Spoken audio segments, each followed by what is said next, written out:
Goeiedag, good day, fellow South Africans and citizens of the world.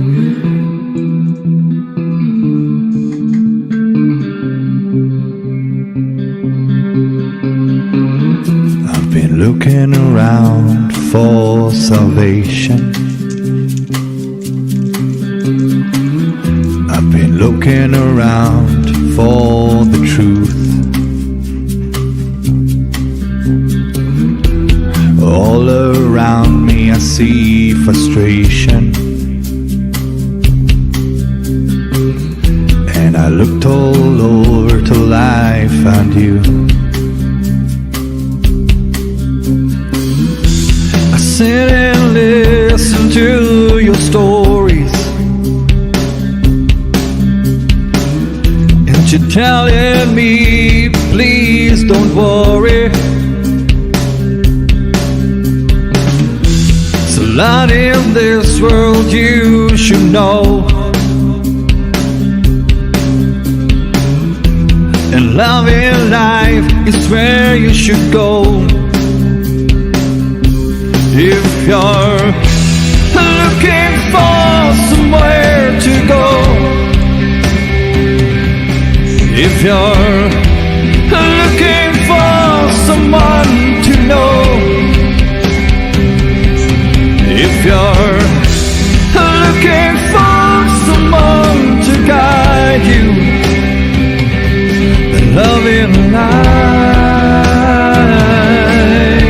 will guide you.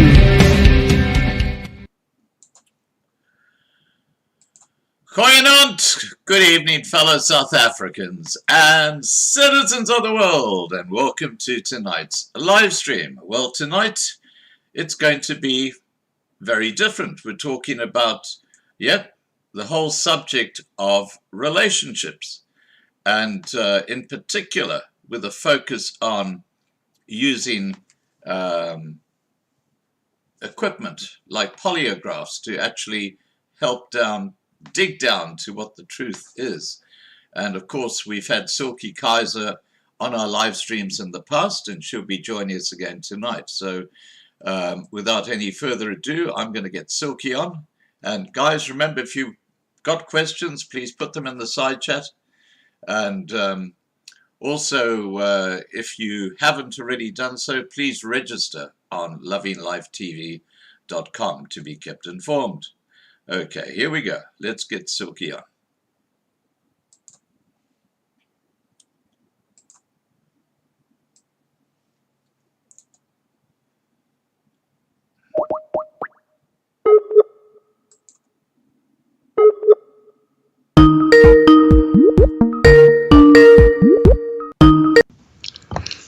Hi, Silke. Hello, Scott. How are you? Excellent, thank you. Excellent. And look, I've got a message from the side chat for you, which I promised I'd pass on. And that is, there's a fellow by the name of Hungry Eyes Gareth. He just wants to say, you're a beautiful looking lady. So I'm just passing the message on. Thank you very, very much. Thank you. That's such kind words. Thank you so much. Sorry, it's not Gareth, it's Garnet. We get that Garnet. right. Thank you, Garnet. Thank you for your kind words. You've made my day, my week, actually. Thank you very much.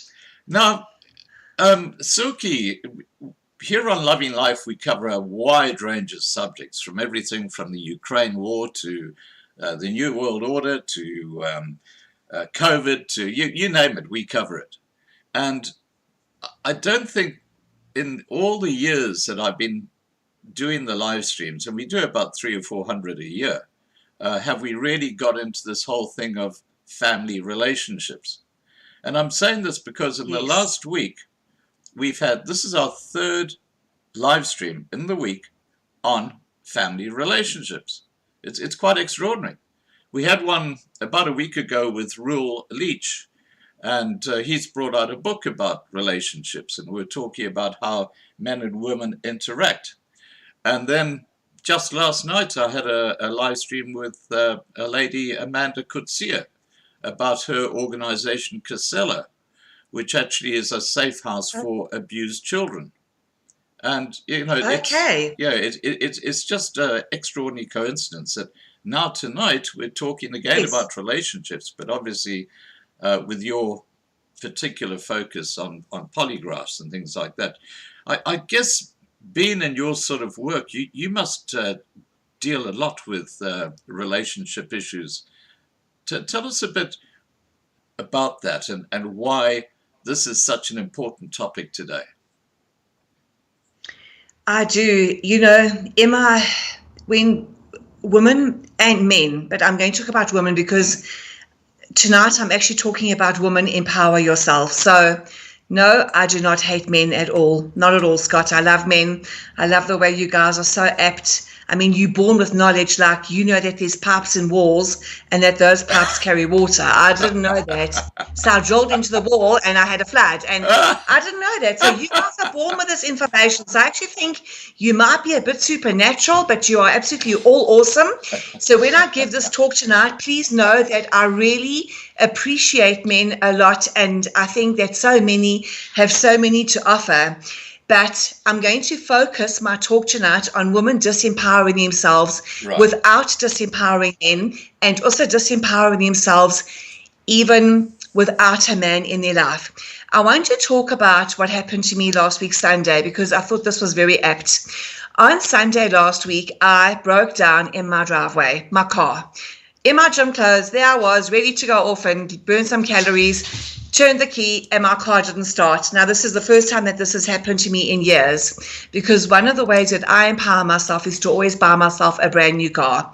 That way I know I service it every 15,000 kilometers and that I will should never ever have a problem. So immediately I think my whole car's exploded inside, because why do I still have lights? Why is my emergency light still coming on? So my battery's okay. And I phoned the mechanic that has been doing my car for 2 years. It was Sunday morning, and I said to him, Shane, I've broken down in my driveway. He came there with that yellow thingy-mabob that you guys all have, and it has numbers on it, and my battery showed 0. And he was honest, and he said to me, it's not your alternator, it's just your battery, and I've got a battery in my workshop. He lives down the road from me, and he put the battery in for me. Yeah. And the battery was whatever it cost, and I said to him, I need to pay you for your labor. And he said to me, no, you'll ruin a friendship. And I said, I'm going to pay you, Shane. And do you know why I said that, Scott? Because to empower myself. Firstly, I had enough money when I broke down to buy a new battery. Then I insisted on paying him. Say, should I break down again? I'm not going to be one of these helpless, high-maintenance women where a man rolls his eyes and says, oh, not Silke again. I have paid him his full amount. The full amount of that call-out, I paid him. And so then I can go back, because I've made wise decisions for myself, is that I work hard, I market myself. I've always had 2 income streams. I have not spoken about my second income stream, only about polygraphs, but I have always had a second income stream. Because let me tell you this, ladies. Let me tell you this. Ladies, are you listening to me? And men, what equals power on earth?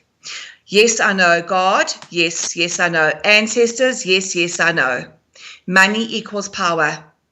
When I had to leave a relationship very suddenly, many years ago, the guy threatened to headbutt me. I had enough money to leave. On the Friday, he threatened to headbutt me. On the Monday, I was gone with my dogs because I had enough money. Yeah. So when women sit in front of me, when I do my polygraph test, so many times they will tell me, I really don't have enough money to leave my abusive relationship. And I've got 3 children with this man. Wow. Women have got no business having children with men who are abusing them. Yeah. So I'm talking about, again, that trauma-bonded relationship. I'm sure I've mentioned it before. And that trauma-bonded relationship, the children and the animals in the house will suffer also. I'll just give you an example. About 2 weeks ago, I tested a lady, and she was so sad. And I said to her, I can sense your sadness. What's up? And she said to me, you know, it's a very special day at school today for her little girl. They all had to wear an animal costume. And her husband, which is the father of the child, laughed in the child's face and said, you look ridiculous. Totally destroying that child. Oh, no, and she told me about all the other issues she's having. And I said to her, you are so disempowered, but you are allowing it. So she said, look, she's an unskilled laborer, she is, and she does not have the money to leave. And I said to her, money equals power. You're not going to have any more children with this man. And he wants to have more children. I said, it's just more children. It's just another human being for him to abuse. He's abusing you. So either he will abuse the child or he will use that child to shoot their arrows at you through that child and therefore mess that child up as well. So I said to her, what you're going to do is you're going to start where you are. Weekends, you're going to do something. Start where you are. Sell nachos on the side of the road if you have to, but get yourself financially stable so that we ladies stay in a relationship because we want to be there, because we are being cherished and our children are being fathered properly and our pets don't live in terror and our children's self-esteem is not being destroyed. And not because we are forced, because we don't have the financial resources to leave. Right. So that's what I've discovered a lot in my polygraph, and I've given this a lot of thought. And, you know, I'm always open to learning. And I always say to myself, so I could just be flexible and listen to stuff, even if it sounds ridiculous. And when Princess Diana died, which was one of the worst days of my life, as it was many people my age, I mean, I sobbed and sobbed and sobbed. But people were saying that she died so that women will become empowered without disempowering men, which fascinated me. I don't think that was the reason she died at all. I mean, it's about 30 years, 25 years later, or whatever, somebody will correct me, but that has not happened. But in South Africa, we also have an issue of teenage pregnancies because we have something called the SASSA grant. So you have a child, the government will give you 350 Rand. So here we have a child that is not really wanted by both parents because these teenagers will not use contraception, yet they'll have sexual intercourse and the end result is a pregnancy of a child that is not wanted by the father. And then we have, again, fatherless children, which I'm very, very passionate about. I mean, I am busy with my book, you know, Daddy, the Most Rated Word in the World, which fatherless children, it leaves a huge, huge wound on them. So these teenage pregnancies, we need to go into schools and talk to the girls and say to them, get your skills, get your education, that you can actually support any children you bring into this world. You can support them on your own. Because being in a relationship where you are being sucked dry of your life energy is not a life for you as a woman, and it is not a life for the children or the pets in your home. And you know I love animals, and that's why I'll always bring up pets. Yeah. Now, look, I just want to pick up on something you said there. And we actually talked about this last night when I spoke to Amanda Kutsia from Casella. And she basically agreed with my point of view that the reason so many kids in their teens are getting pregnant today is because of the education system. And it's because children as young as 7 are being taught about their sexuality. And you know, they've been encouraged to, you know, if I'm a boy, perhaps wear a dress and just see if I feel more comfortable as a girl. Transgenderism, all this sort of shit that's going on with kids who should be playing in the field, you know, on the soccer field, not thinking about this sort of stuff. Correct. And then by the time and discovering themselves. Yes, and by the time they hit 12, where they've now suddenly got freedoms, you know, you can understand why so many young kids today in South Africa and around the world are landing up with children far too young. And of course, they're going to be single parents because the boy is not going to want to have anything to do with having a little kid, you know, hanging around his neck. So, you know, we live in a crazy world, and I blame the education system. What are your thoughts on that? We are sexualizing our children too soon. There's no doubt in my mind we are sexualizing our children too soon. And there's also another factor in South Africa. You know, there's a large portion of our nation where lobola is paid for a woman. So she becomes the property. And that also disempowers the woman. Yeah. And a large portion of our nation will have sex in front of their children. Wow. it blows my mind. Do we understand what this is doing to young minds? Yeah. I am not a psychologist at all, but I do not believe that children should be exposed to sex at a young age at all, not for anything. We can maybe talk about good touching and bad touching to protect them against pedophiles, but that's really as far as it should go. We should not be discussing masturbation with young children of 6 and 7. Yeah. We really should not. And talking about putting a dress on, no. They should be in a field, because some things should really be happening at home. If that child is transgender, that should be being discussed with a parent. The parent should be connected enough to their children to know what is going on inside their little innocent heads. Because children are innocent. And by us sexualizing them, and by children having children at the age of 13, 14, 15, 16, 17 for that SASA grant, that is where our problem lies. Yeah. And this is where women, so those teenage girls are immediately already disempowered, because they'll probably get their matric and that's as far as they will go. They will never get out of poverty, because the only way out of poverty is education. Yeah, exactly. No. But I agree with Amanda Kutsia. That shocks me that they're wearing dresses and whatever. But look, I've always said we're sexualizing our children. I look at the advertisements and the way that children are dressed for ads, and I'm horrified. Yeah. I'm absolutely horrified. These children are being sexualized. These midriff crops. Do I sound like an old woman? I hope I don't. I wish that I was progressive. And these short shorts that these teenagers are wearing, what do they think the pedophiles that walk among us are thinking? Yeah. When half your body is hanging out, what do these young girls, and where are the parents? Because I can tell you now, if I had a teenage daughter, she would never be allowed to wear those shorts. She would never be. Never. You know, it's interesting. Because I know what goes on in pedophiles' heads. Yeah, it's interesting because I'm just picking up from something that was said in the side chat on a live stream a few days ago, and that was by Fiona Timms. And she said that, yeah, I had a lot of boyfriends, and we went out, and we kissed, and we snuggled, and all that sort of stuff, but no sex. Because the idea of having a child was just abhorrent, you know, until you were married and da-da-da.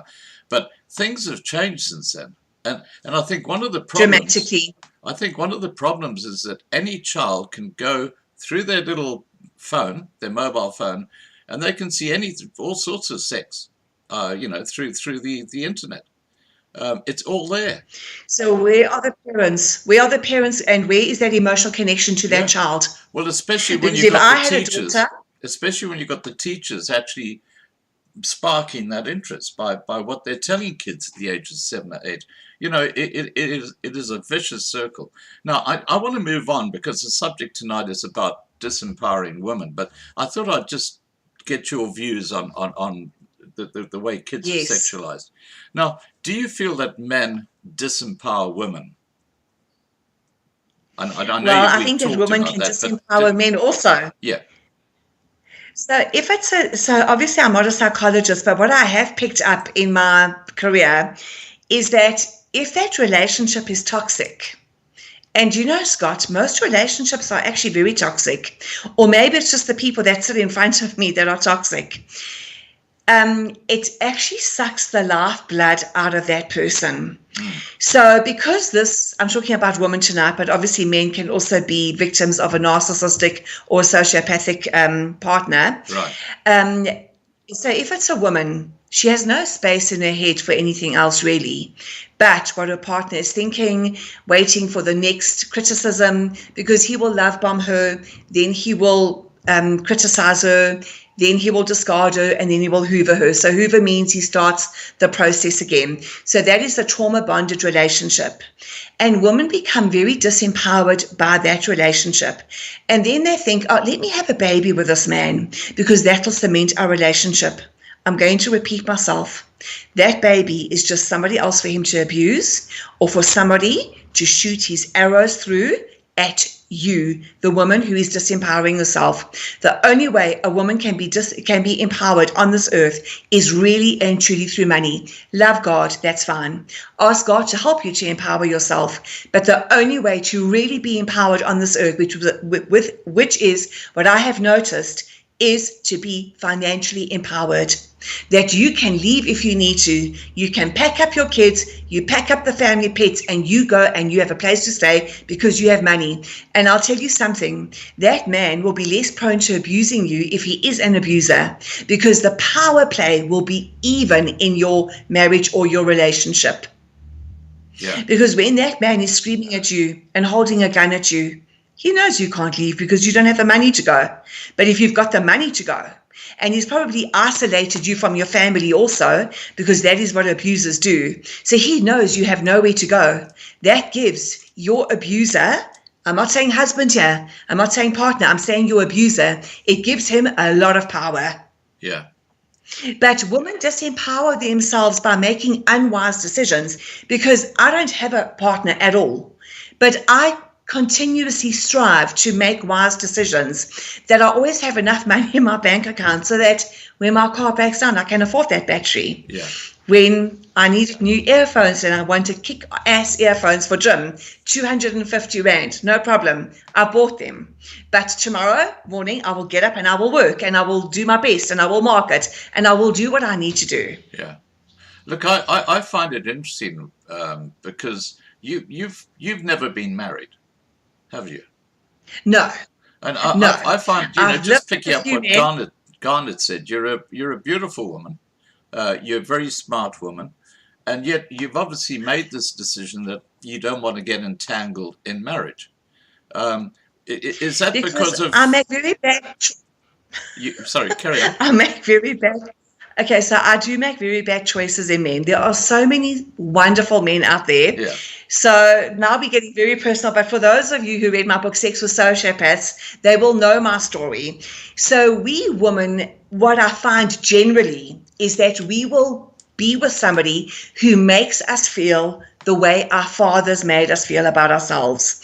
So I grew up with a stepfather who was not a very nice man. I do believe he was sociopathic. I'm not a psychologist, but if I look at him and I look back at my childhood, I would definitely say he was a sociopath. So I've been choosing men like that. So I've been single for 7 years. So I've had to process a lot. And if I ever do get involved again, Scott, I do believe I would make a wise choice. Yeah. All right. I do believe I would. So the reason I'm talking about this tonight is because I disempowered myself enormously through my romantic life, like really on an enormous scale. I was trauma bonded, so trauma bonding equals heroin addiction. I've never snorted heroin, have never snorted a drug in my life, but I know what heroin addiction feels like, because I've been with these men who give me so much anxiety. So I always thought, well, I was in a relationship. I wasn't. They were not in a relationship with me. And they had that streak of abuse, so destroying my self-esteem, etc., etc. So I am really ready, that's why I thought I want to talk about this. Yeah. Because women that sit in front of me when I'm polygraphing and I talk to them, I know what they're saying. I get it because I have been there. So obviously I'm very professional and I don't tell them that I've been there. Yeah. But I will tear up a piece of paper and I will say, Google trauma bonding. This is where your answer lies. Yeah. And I sat on many therapists' couch. I mean, now I'm going to sound like a real fruitcake. Not one of them ever mentioned trauma bonding to me. And then I got involved with what I call a magnificent sociopath. He is high functioning, absolutely brilliant in what he does. And after I thought, what happened to me? So I had to research sociopathy, which I did. And I learned so much. And I realized how we women disempower ourselves. Those of us who do disempower ourselves do it beautifully. We are superb at disempowering ourselves. So I've been really empowering myself. I've bought my house in the last 7 years. So 7 years ago, I was involved with a magnificent sociopath. I actually bought a house. I've written 3 books. I've done stuff, So getting out of his head and into my head was very, very empowering for me. Well, I just want to say that for any women who are listening tonight and feel that they've been disempowered and because of that they're a failure, etc., etc., etc., that, look, if you look at Silke, she's a really smart woman. She's fallen into the trap. Thank you. So it's not that you're silly or you're stupid or you're a failure. Yeah. It is a very, very common thing that happens to women in relationships, obviously. So those women who are watching and are feeling disempowered because of a relationship, we also are disempowered, and I'll go into other reasons why we disempower ourselves. But if you feel disempowered because you are in a relationship where you are being abused, now I want to say this to you. For those of you who are sitting there thinking, well, really, he's right, I'm wrong, I'm not being abused, listen to me and listen to me carefully. If it feels like abuse, it's abuse. There's your answer. If it feels like abuse, it's abuse. Google trauma bonding. Your answer lies there. Your knowledge will be your power. My knowledge became my power. I researched a subject for 3 years before I wrote my book, Sex with Sociopaths. I studied these creatures from hell. He will never change. So when he love bombs you and he's oh so charming, it's all fake. That is not him. When that mask slips and there's that monster and he belittles you and he derides you and he berates you and he berates your children and he's nasty to the dogs, that monster is what you are dating. That monster is what you're getting into bed with at night. That monster is what you've chosen as a father for your children. Start where you are. Google trauma bonding and get yourself financially ready to go. Because if you have to process to leave. It's a process. If you're not going to Google trauma bonding and today you're going to leave. Yeah. It has to be planned to leave. So you need to plan to leave. You need to have your ducks in a row. Where will my children go to school? Do I need a garden for my dogs? Will I be able to get a place that allows dogs? Please do not leave your pets with this monster. He will hurt them. He will take out his rage against your animals because when you leave, you take your power back and it enrages them. Right. But the other ways that we women disempower ourselves is through silly, stupid decisions. We decide we're bored at school and we don't study. I think that every woman should get a degree. I regret not getting a degree. I did not have the opportunity to have a degree. I came from that household. My father left when I was about, 16, and my mom died when I was very young. So I didn't have the opportunity to study. But I want to say to all the women that are listening today, and especially young girls, don't worry about sex. Don't worry about that nonsense. Put your nose in your books and study and get a university pass that you can get a degree or at least study something. You must be financially viable to be empowered in life. Drugs is a no-no. It's filthy, dirty. Don't worry about drugs. And don't worry about peer pressure. Make wise choices. We've all heard the saying, show me your friends and I'll tell you what you are. So, Scott, I'm actually a total nerd, but don't drink, don't smoke, don't do any of that. But show me who your friends are and I'll tell you what you are.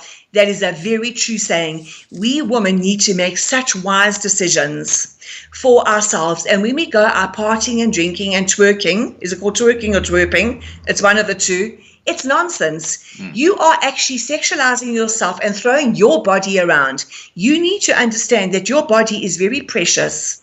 And when we give ourselves away sexually to one-night stands and all this nonsense to feel badass and gangster and to maybe give us self-esteem, because some women think that having a one-night stand, that's what makes them feel good about themselves. No, it doesn't. You're abandoning yourself. Yeah. And probably you were neglected emotionally as a child, so you are seeking out the same thing to conquer that feeling. If you were abandoned, and there's a YouTube channel for people who are women that are disempowered and even men that are listening. I'm not going to forget you guys, even though I have titled my talk tonight, Women Empower Yourself. Go onto YouTube, The Crappy Childhood Fairy. You will get a wealth of information there that will answer you of why you behave in the world the way that you do.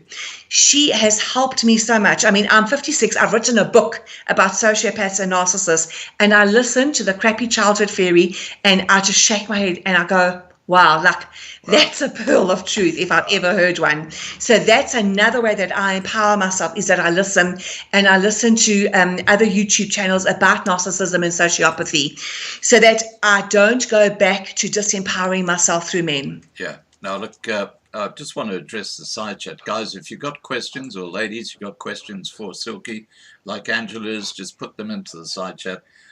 I'll put those to Silke a little bit later in this discussion.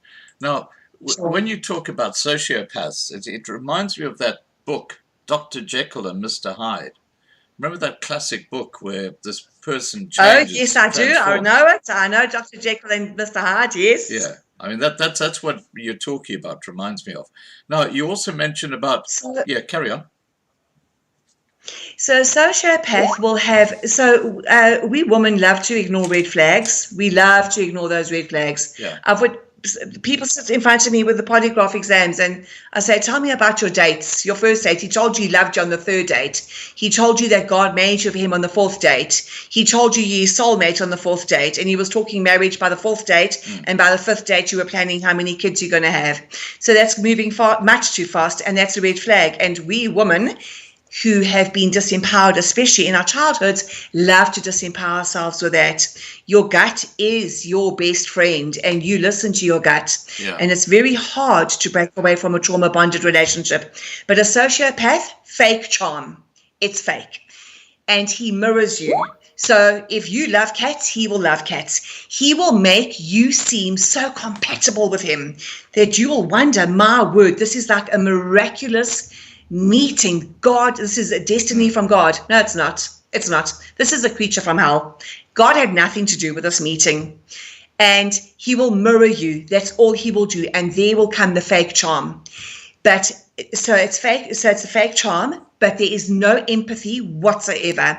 And there is no conscience. The laws of the land and the laws of common decency do not apply to sociopath and narcissists. They will isolate you from your family. They will run your friends down. They will make you believe that your friends are beneath you and you will lose your friends as a result. So tell me, just for people listening, Silke, you've said a few things like they will isolate you from your family, etc. Well, what are the signposts that you actually, your partner or someone that you're thinking about dating is a sociopath? What are the red flags you've got to watch out for? I've got a hair in my face tonight, Scott. If he moves too fast,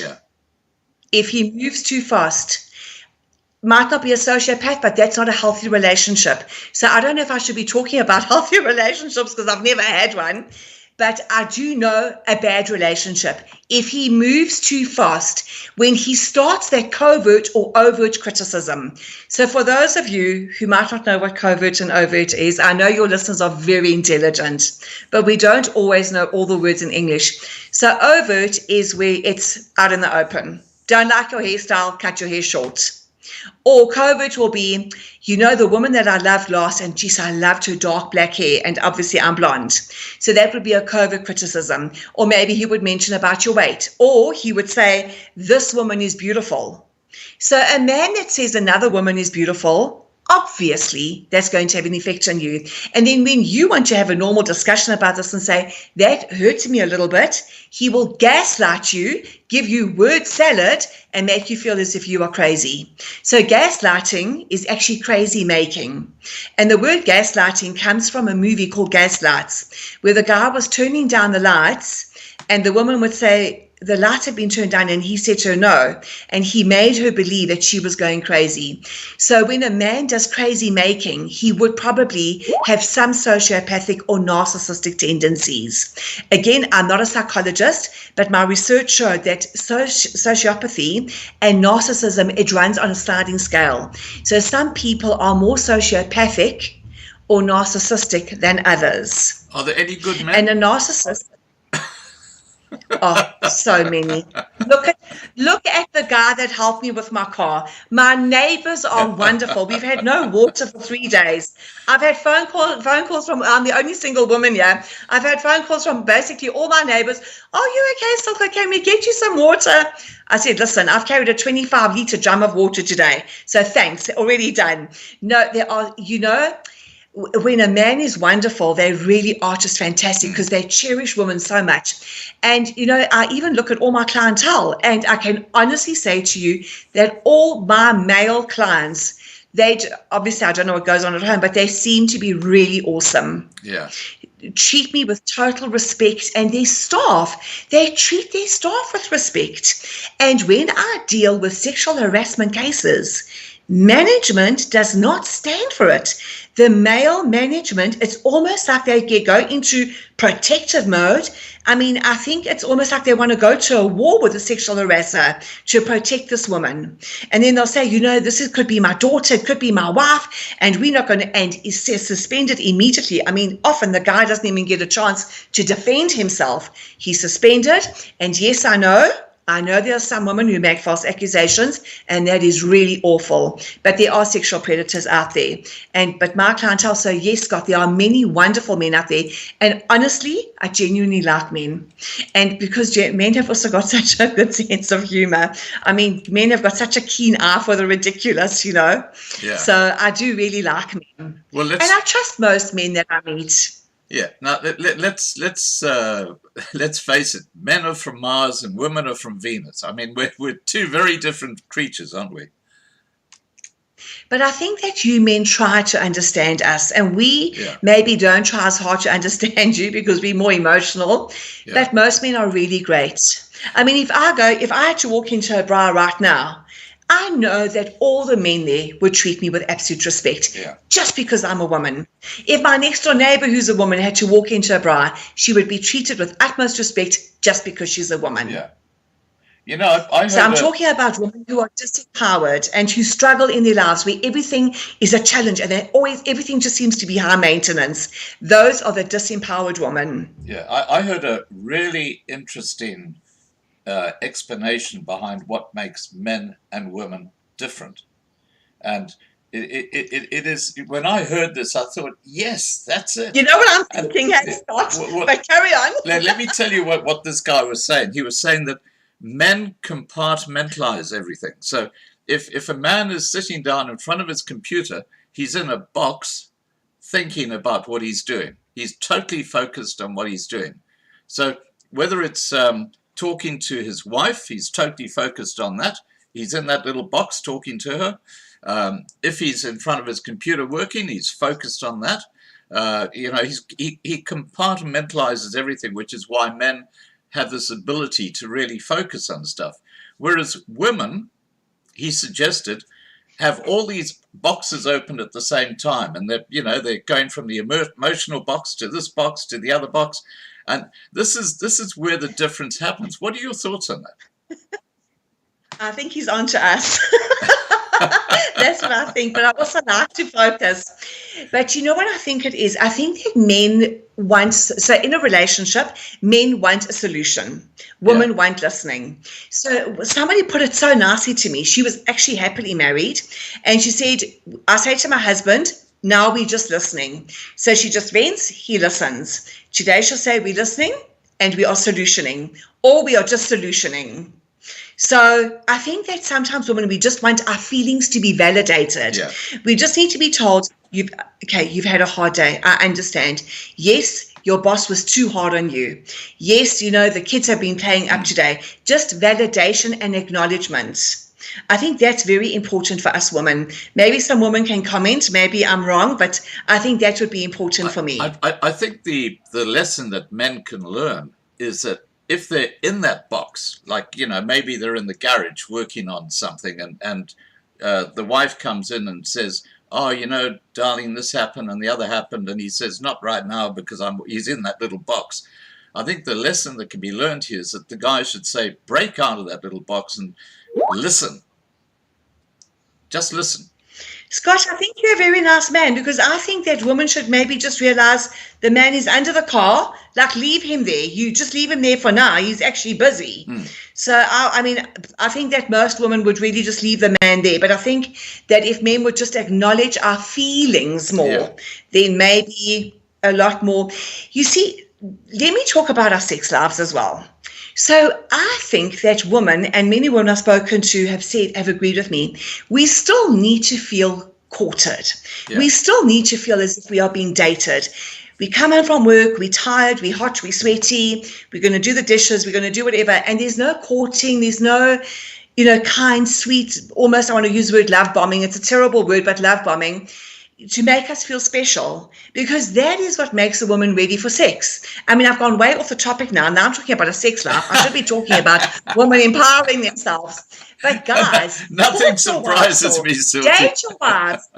Make them feel special. And I'm telling you, I think your bedroom with, well, a lot more action than what mine ever has seen in the past 7 years. So one of our family has this man who's really persistently been pursuing her, and apparently her room, because she's basically bedbound, is now just covered in flowers, all these bunches of flowers everywhere. So she's getting quite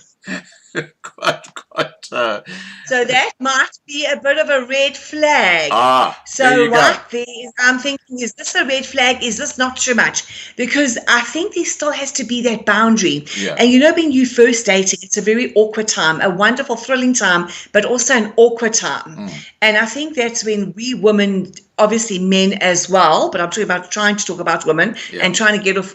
Well, I'm talking about sex, but I think we women need to tread very carefully. I have met a few men in the past few years, and every single one of them have set off bombs in my head. Like, been there, done that, I've got the scars, not going down this road again. Wise decision, Silke. What would a mature woman do? What would a woman with self-esteem do? Just pretend you have those things and make that wise decision. These are the talks I give myself, Scott.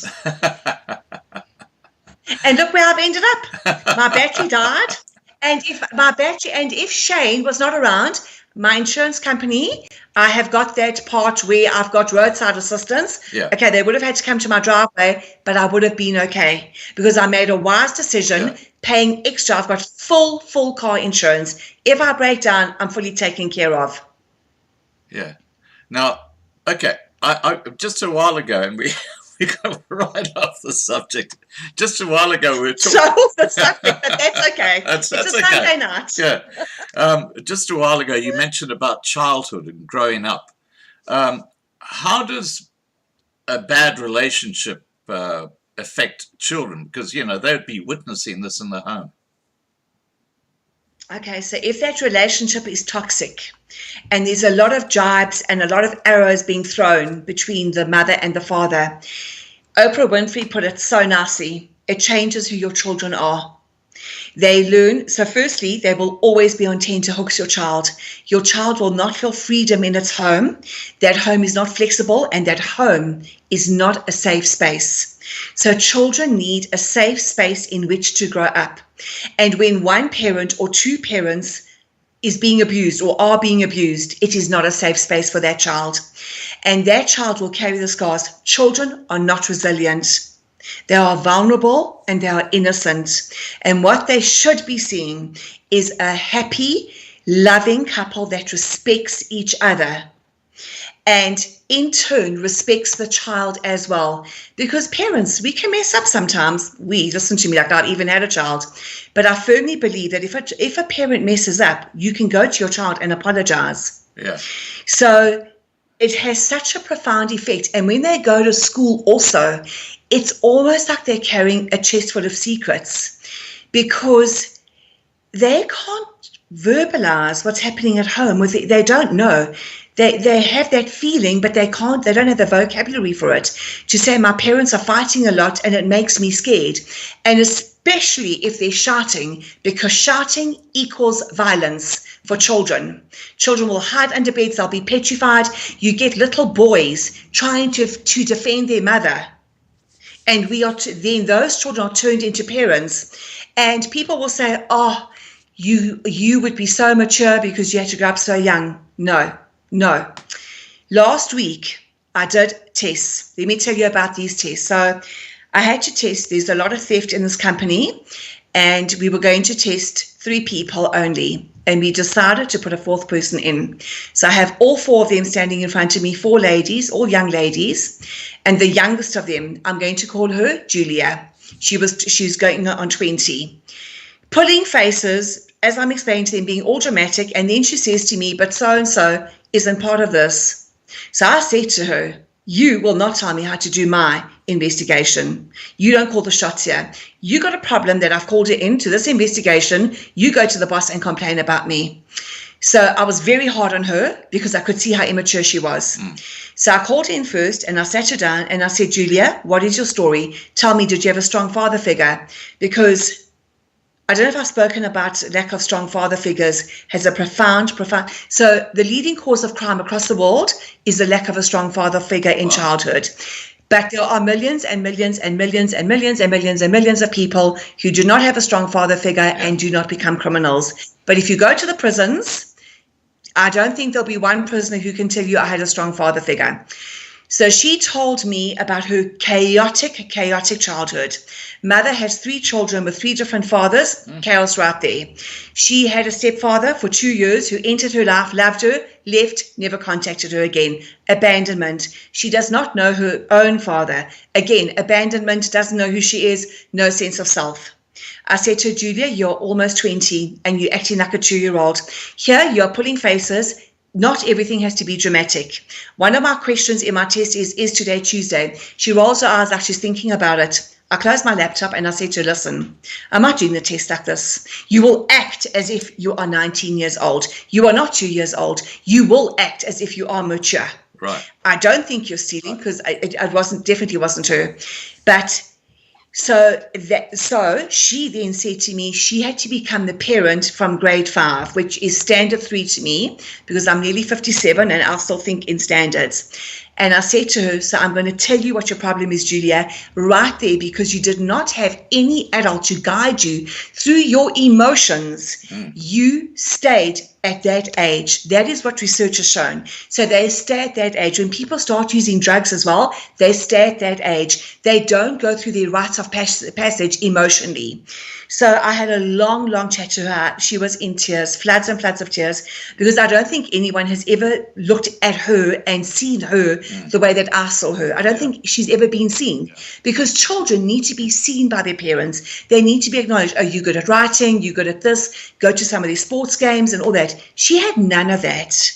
And I said to her, now here you are. You've got chaos at home and you've got chaos here. No, I've got a wonderful partner. No, she doesn't. No, she doesn't. I was told afterwards by somebody else that she comes to work with bruisers. Now, if I had known that, but I did actually tell her, Google trauma bonding, because I do not believe you when you tell me you have a wonderful relationship. I think your relationship is toxic because of how immature you are. So when children do have parents where the fighting happens all the time, and those children are not being concentrated on and not being led through their emotional lives, they stay incredibly immature. And then it is the parents' fault. And parents, get off your phones, please. Get off your phones and please speak to your child and see what's going on. Are they being bullied? Do they love school? Are their shoes hurting them? Where does their shame lie? Because all kids will have shame. Where's their shame? Let's walk them through their shame. What are they proud of themselves? You know, I mean, I'll never forget the day that my niece... she went down the slide on her stomach with no shoes on. And then she ripped off the skin off the tops of her feet. And she had to walk on her tiptoes for almost a week. Okay. And she was very embarrassed by this. Yeah. But I laughed until I cried. You know? Well, but these are the things we should be listening to our kids. There's so many things that you said that I could be, you know, I'll tell you one thing. I went to boarding school from the age of 6. An all-boys boarding school. Sure. And that's very young, Scott. You were just a baby. I was just a baby, but I went there from the age of 6. And my parents were moving from East Africa to South Africa, so we were moving house the whole time. So during those short holiday periods, I never really got to know any members of the opposite sex. So I came out of boarding school at the age of 16, walked into the bank, and all of a sudden, I was meeting these beautiful young women who were coming to the inquiries counter and I had to deal with them. And I was terrified of women because I'd never had that interaction. But that's just my journey. But I mean, that's all past me. I've got over it. I don't have that problem anymore. But I can equate to... the unbalance there? Yeah. Do you see the unbalance? And there are some religions as well that will definitely disempower women, where the man is the head of the household no matter what, and she will never be allowed to have a voice. He might let her believe she can have a voice, sure about what's being cooked in the kitchen and what flowers will be planted, but she doesn't really have a voice. So men, I'm going to tell you this about, you want your daughter to be empowered when she's older. This is what you got to do. You got to tell her how spectacular she is. Yeah. You got to tell her every day you love her. You got to tell her you'll never leave her so that she does not have those abandonment issues. And if you die, then there must be somebody that will deal with that. Right. And I'm telling you this, teach your daughter to change a plug. Teach your daughter to change her car tire. Teach her these things. Even if she gets a handyman in at a later stage, she will feel so empowered. And she will feel empowered without disempowering a man. Yeah. So if her husband's not around, she can just change the plug. But if she wants to make her husband feel like a man, she would wait for him and say, I can't change the plug, but she can. So if she doesn't have a husband like me, she would know how to change that plug. Yeah. Well, I have So to. that is what men have to do with girls, their daughters. Yeah. I just want to say that one of the most compelling statements you made, which I think is something that I've kind of understood, but you've confirmed it, is that the father figure, if they're like a sociopath, the daughters in particular land up dating people who have those same characteristics, so that the father figure has a huge impact on that child and how it's going to... And the son, because the son will become like the father. So the son will also rule with an iron, inflexible fist in his own home, and he will have anger issues also. Yeah. Because abusers have anger issues, and I even suspect anxiety issues. Yeah. Because that's going to be my next research. I want to go into the brain of an abuser that's not a sociopath or a narcissist, that is capable of empathy. So, but, these abusers, they wreak havoc on their children's brains and in the women's lives as well. Yeah. So that woman, because all she'll ever do is walk on eggshells. It's exhausting to walk on eggshells trying to please that man. Yeah. And what she does not realize is that this is a man who cannot be satisfied. He cannot be pleased. The discontent lies within himself, and there is self-hatred. So even in narcissists and sociopaths, the sociopaths know that they don't really fit into this world. They do know that. And there is some self-hatred. Narcissists despise themselves. There's no self-love whatsoever. Or there's very malignant self-love almost, I want to say. So there's a lot of self-hatred. So somebody who cannot be content, who cannot sit and be still, cannot be pleased. You will not satisfy a person like that, male or female. There are some people that are unpleasable, and it's not about you. It's not about you. And I know you've heard this before. I'm telling you it's not about you. It's about them. Because I was having a conversation with somebody recently. I can't remember who it was and how abused he had been by his father, molested by his own father, molested terribly. And I said to him, but it wouldn't have been about you. If I had been your father's daughter, do you think he would have abused me? And he said, yes. And I said, you're damn right he would have abused me. Maybe not molested me because maybe he preferred boys to girls, but I would have suffered under his care also. And do you think if Princess Diana was your father's daughter, Princess Diana would have suffered? Yes. I said, Nelson Mandela, definitely. So there's your answer. It doesn't matter who's in the way of the abuser. That abuser will abuse. But if you stay when you are able to leave, because the only reason that women really should be staying is for financial reasons, then they are out of integrity. And if you are having a baby with men like this, you are out of integrity. You are out of integrity, and you are abandoning yourself and your future. And all you're looking at is years and years and years of strife. That's all you're going to have is years of shit. Excuse my language. That's all you're going to end up with. And also, Silke, what you're also going to have is kids that are going to grow up with the same issues that the man you're with has. You know, and as you've talked about, where you tend to date sociopaths because your father was a sociopath, etc. Now, just talking about that particular issue, we've all heard about women who stay even when the husband hits her or the partner hits her, berates her, shames her. Why do these women stay?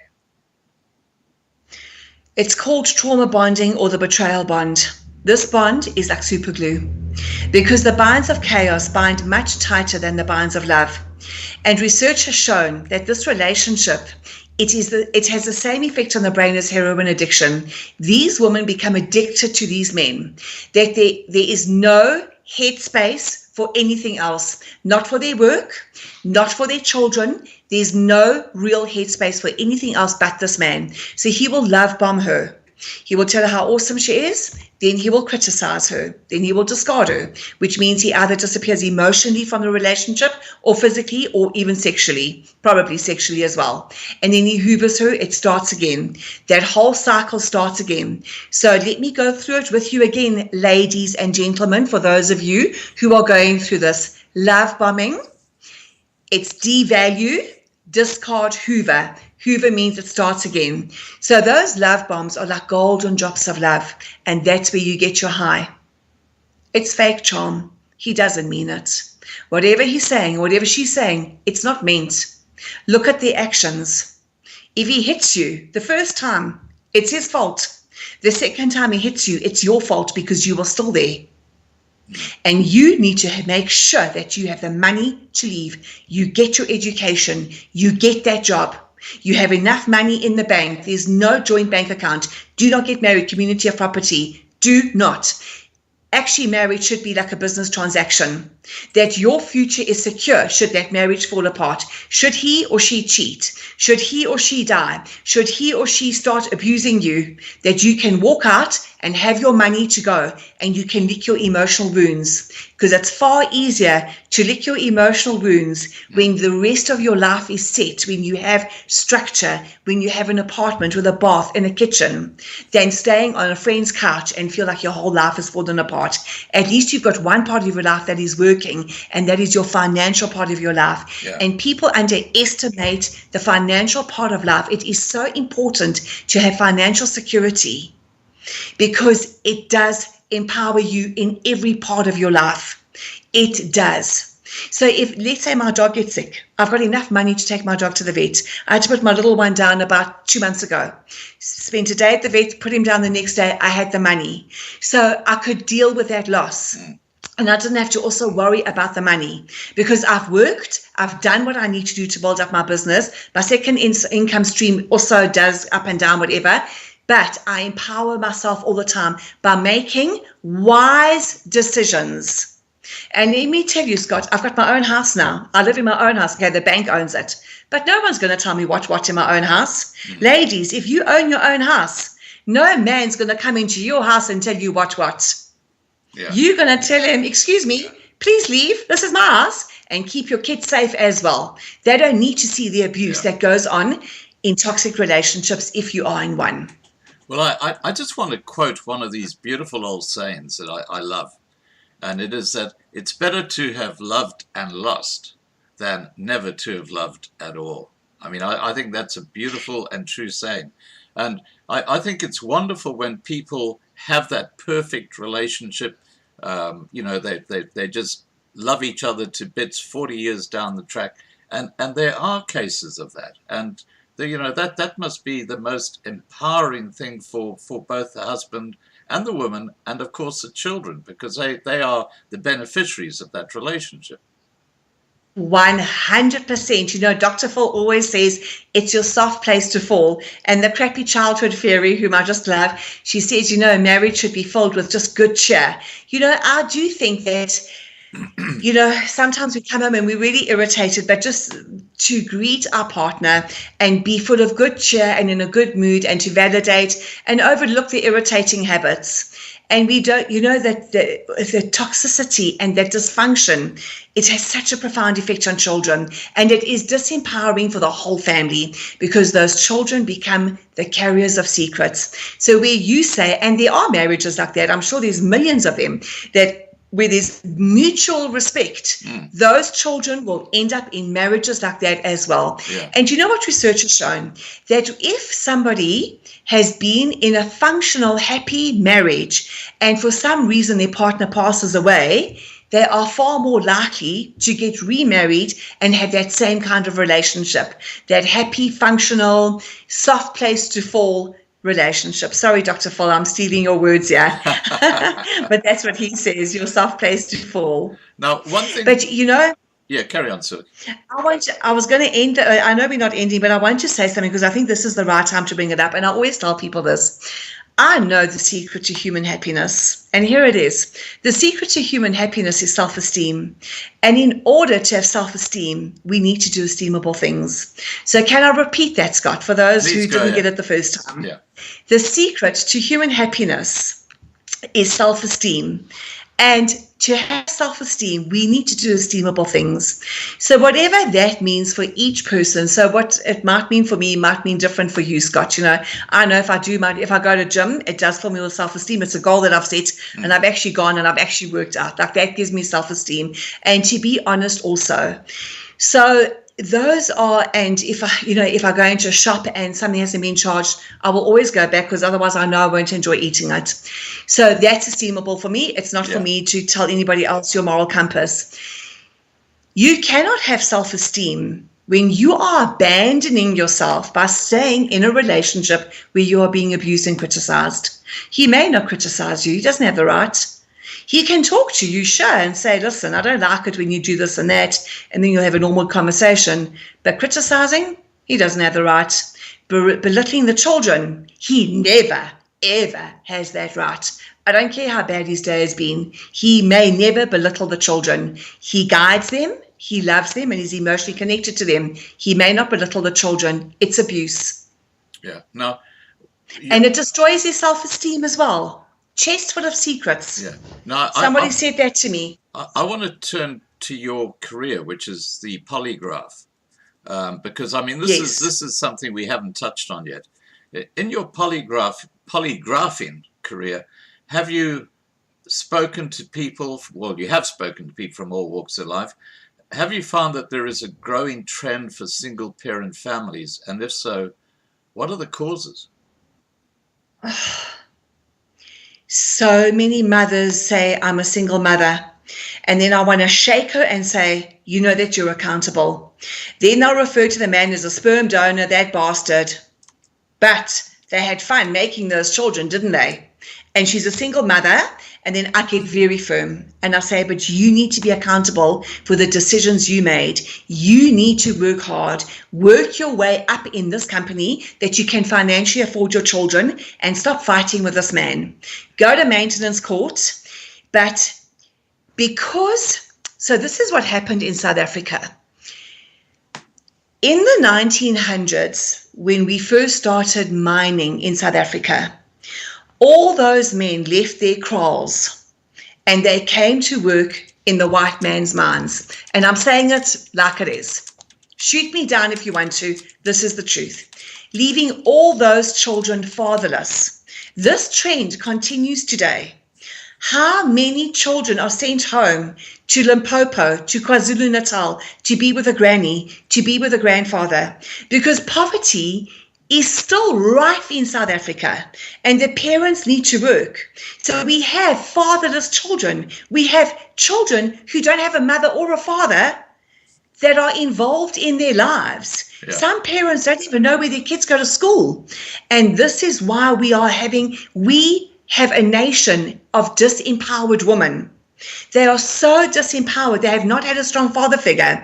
Now they make these unwise choices, have 3-4 children with these men who are not interested, or of course now that we've had COVID, which is even worse, cannot support the children, or they have no interest in these children. But that is where it started. I do not know what the answer is that men will become fathers, because a boy cannot become... He will not know how to be a dad unless he has had a dad, or unless he sits down and processes and says to himself, okay, I did not have a father. My father failed me for this reason, for this reason, for this reason. I am going to do it differently. But I've realized in my polygraphing career, there has to be that process where he says to himself, I am going to give my children what I never had. And they make fantastic parents and even mothers. They say, I will choose a man that will be the father to my kids that I never had, and I will be totally different to my mother. I will be there for my children no matter what. So that also happens, but we have a nation of fatherless children. I wonder how many parents are listening now. Please tell me how many hours you have spent talking to your child just this week. We're on Sunday. From Sunday last week to this week, to Sunday now. How many hours have you spent talking to your children on a very deep level so that you know what is going on inside their little heads? Even your teenagers. Do you ever say to them, let me see your phone, I want to see you talking to? That should be a rule. They have a phone. You may at any time grab that phone and see what they're up to. Not to interfere in their privacy, because boundaries are very important for teenagers, but you need to, not to read their messages, but you need to see, are they sending pictures that are pornographic? Are they talking to much older men? Because kids are very vulnerable. Yeah. And if you as the parents are not giving your children the emotional life that they need and that emotional connection, because emotional connection will normally shut down the connection to other stuff, smoking, drugs, having early sex. It shuts down all of that if the parents are emotionally connected to their children. Well, I think one of the tragedies of what's happened in our world today, and I'm only speaking from my perspective, and that is that I remember when the internet first came out in the early 1990s, about 1994, 1995, and the first web browser. You know, Scott, we're giving our age away. Yeah. But the first web browser came out, which was Mosaic, and people were able then to start communicating over the internet. And the golden rule back then is if you had kids, you put the computer in a place where, you know, people were walking past, so they would know that if they did something that wasn't acceptable, the family would know about it. And it was just that sort of, now that's all changed since we have the mobile phone, because you can do those things now on the mobile phone. And the kid can be in their bedroom when you think they're asleep, and they can be texting the wrong sort of people. You don't even know about it. And this is where things have changed dramatically. I go to I'm still banned from going to coffee shops and restaurants in Queensland because I'm unvaxxed. Believe it or not, I can't actually go into a coffee shop because I'm unvaxxed. Why, Scott? What did you do? But you've got to have that little green tick on your mobile phone before they'll let you in. Okay. You know what I'm talking about, the vaccine pass. Yes. But, you know, when you sit down in one of these coffee shop places and you see the kids, you know, 19, 20-year-old, a boy and a girl, they're obviously dating, and they're not talking to each other. They're sitting on their phones texting someone else, or maybe even texting each other. That phone has become like their whole emotional being, hasn't it? It's tragic. Yes, it has.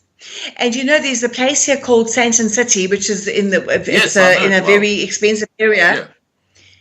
Scott, I was there the other night. I see these children of 13, 14 in those short shorts, which I just so disagree with, smoking.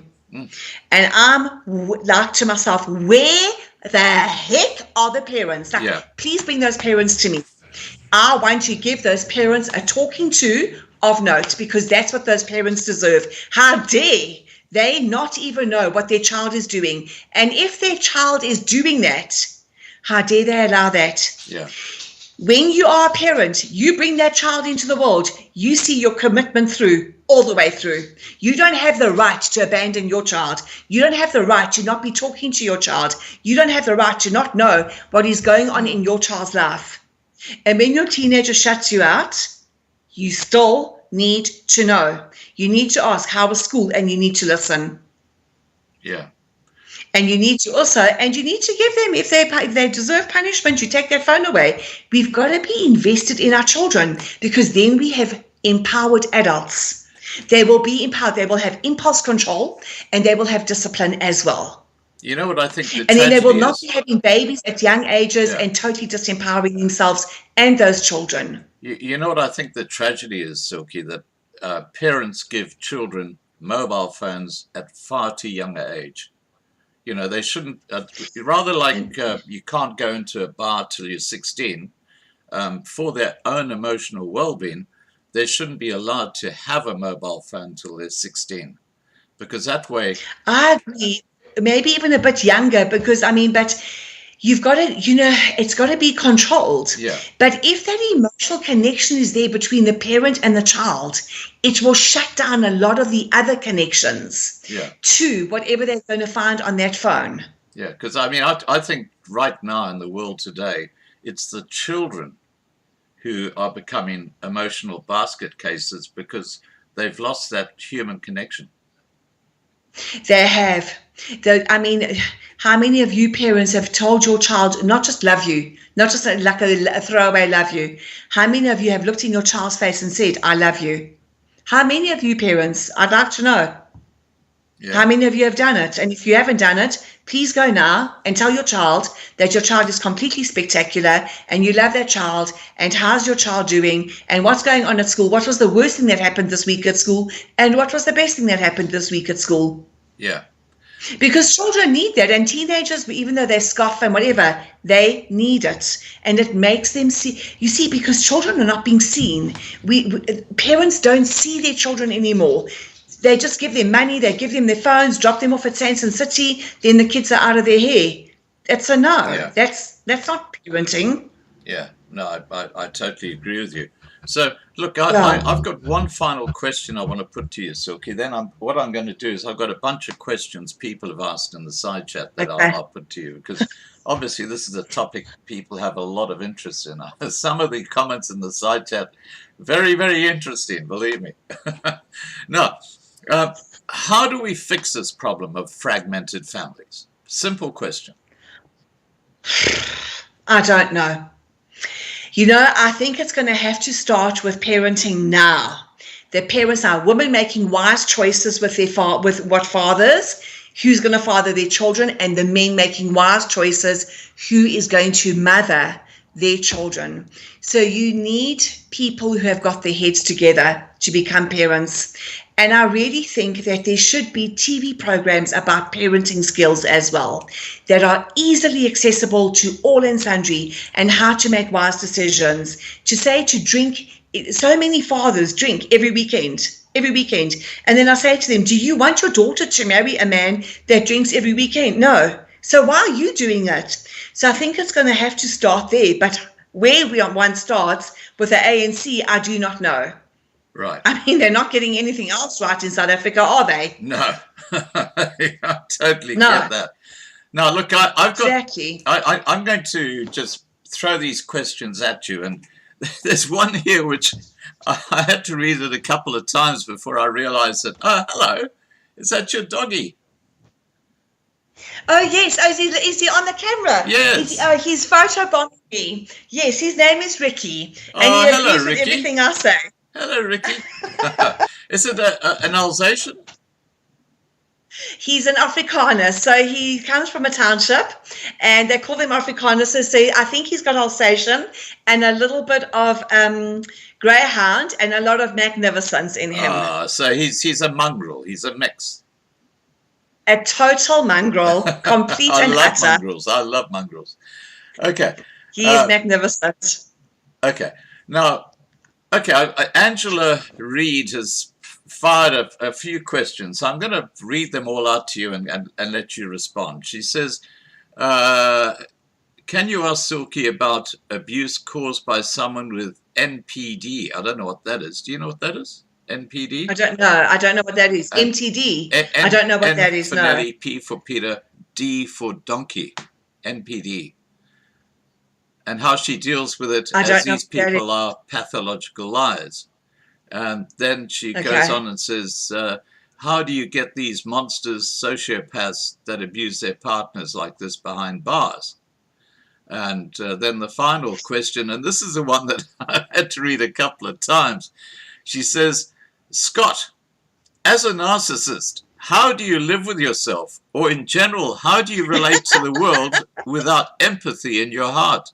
Silke, what is your answers? I think that question's a bit screwed up, but I did take it personally. I'm just saying. Okay, over to you, Silke. I totally disagree. Well, I totally disagree with the last comment. How do you get them behind bars? You don't. It's very difficult to get someone behind bars. He literally has to break the law. So This is where it comes in. Women, empower yourself.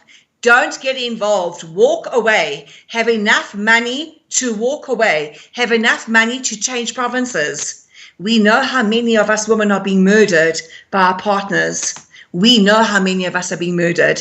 You need to be wise and make wise decisions. Some of us would even need to leave a country to survive. Right. Okay. Now, so getting behind bars, not easy. Gypsy says, what is Silke's view about zodiac signs in terms of personalities?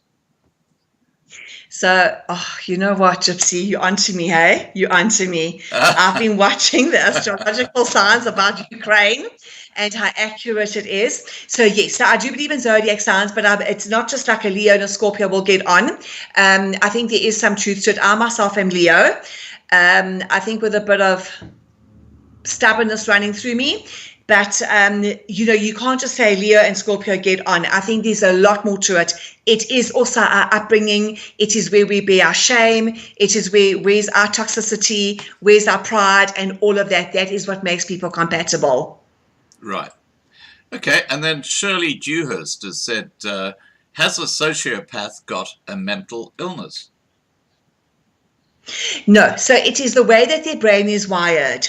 Now, obviously many, many years ago, homosexuality was seen as a mental disease. Right. We now know it's definitely nothing to do with that. It is simply the way the brain is wired. So a sociopath, it is simply the way his brain is wired. Like a scorpion will sting, a sociopath will always act like a sociopath, and he will never have real empathy for you. He will never have real compassion for you. And the other lady asked about pathological liars.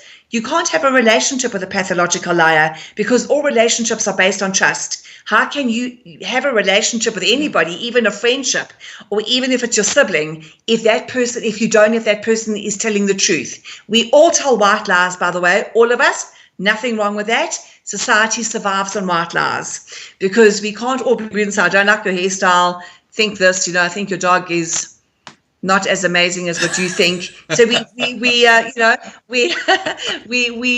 survive on white lies. Yeah. Okay. And I've got one final question for you from Nat, and that says a question about the technology they use to detect the truth. What does Silke think about systems like voice stress software, such as Dr. Charles Humble's machine? Is it effective or not? I use voice stress, and I've used it with enormous success since, I've been doing my job for nearly 17 years, but I use AVSA at the moment, and I'm using with enormous success. I'm having such success on that system. So you really do have to be a bit of a psychologist, because that's really psychology, isn't it?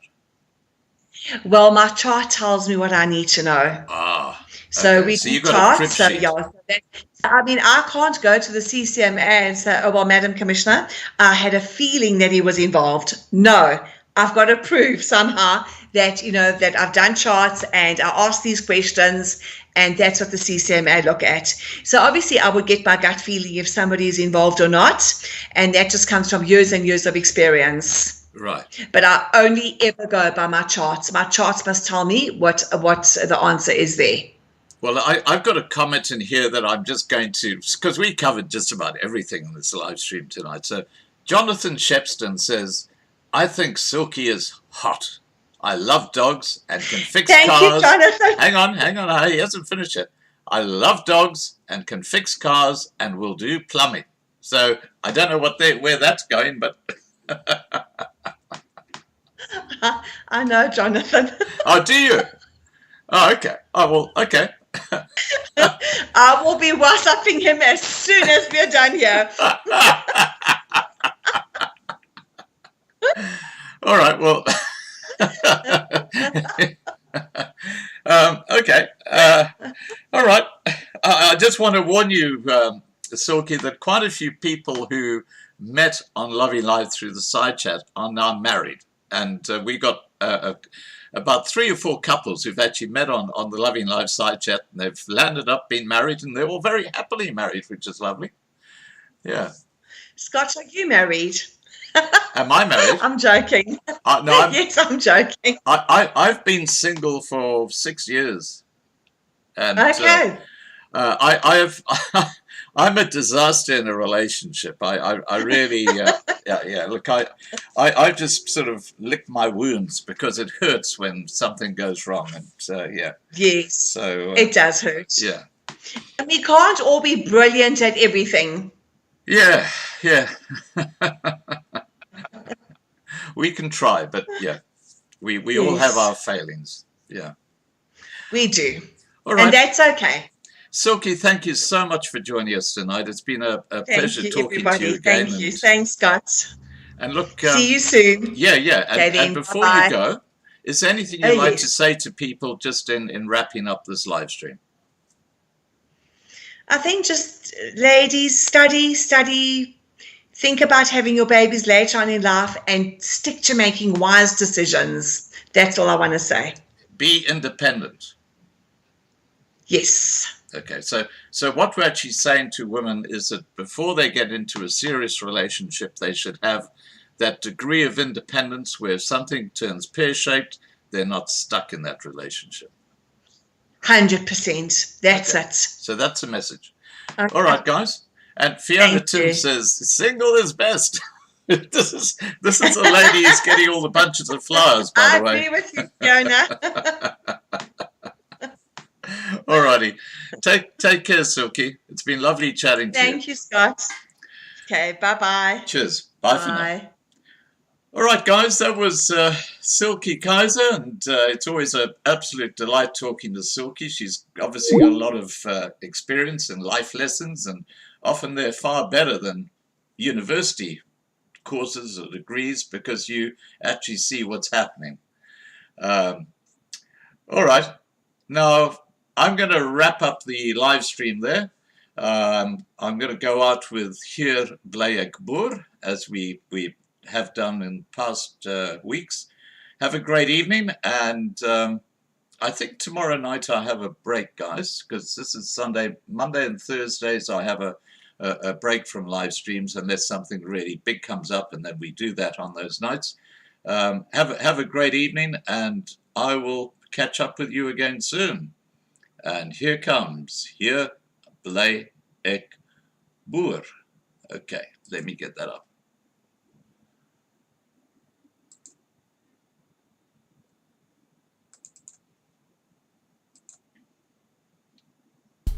Meer as 61,000 van ons voorvaders het op die grens vir ons gesterwe, sodat ons vry kan wees. Die is my land, die is my reg. Hier is ek boer.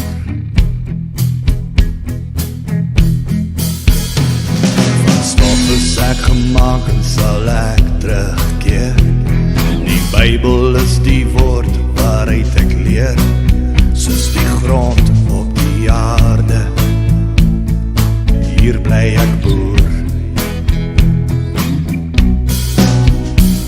Soos 'n diep in die nag sal die vyand kom, maar hier bly ek staan en ek draai nie om, want jy maak my nie bang nie. Hier bly ek boer. Die is my land waarvoor ek sal veg. Die is my bloed, my sweet, my reg. Die is die plek waar my voorvaders leef. Die is my land, hoor wat ek jou sê. Die is my land, wat my mense voer. Hier bly ek boer. Soos bladam in die somer wat vreugde bring, my oupa wat maniekie roek kon sing, soos hy stap deur die lande. Hier was hy boer. My wortels lê diep in die grond geplant. My seun soos my pa los ek vir jou die land, en jy hoef nie te vrees nie. Hier sal jy boer. Die is my land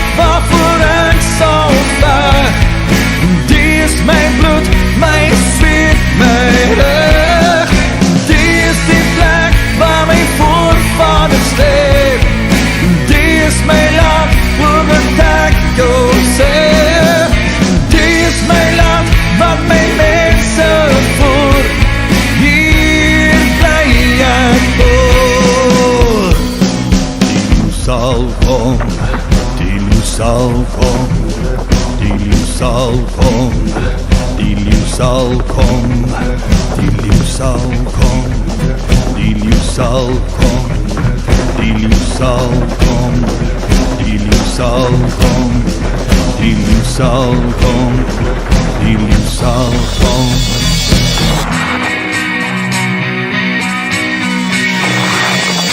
Die is my land waarvoor ek sal vaar, en die is my bloed, my sweet, my reg. Die is die plek waar my voorvaders leef, die is my land waar wat ek jou